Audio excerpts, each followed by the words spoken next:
বাসটা হঠাৎ ব্রেক কষে দাঁড়ালো। ভেতরে গাদাগাদি মানুষ, কারো হাতে বাজার, কারো হাতে ফোন, কেউ বিরক্ত, কেউ ক্লান্ত। ঠিক তখনই বাসে উঠল এক লোক। সে কিছু বলল না, ভিক্ষাও চাইল না, শুধু দাঁড়িয়ে রইল এক কোণে। লোকটার হাতে একটা ছোট কাগজ। বাস চলতে শুরু করল।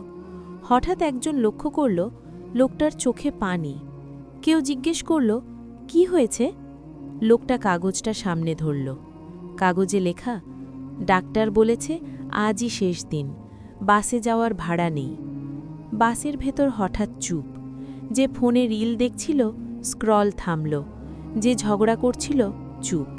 কেউ একজন ধীরে ধীরে টাকা বাড়িয়ে দিল, তারপর আরেকজন, তারপর আরেকজন। লোকটা টাকা গুনল না, শুধু বলল, জাজাক আল্লাহু খাইর। নেমে গেল। বাস আবার চলল, কিন্তু কারও মন আগের জায়গায় নেই।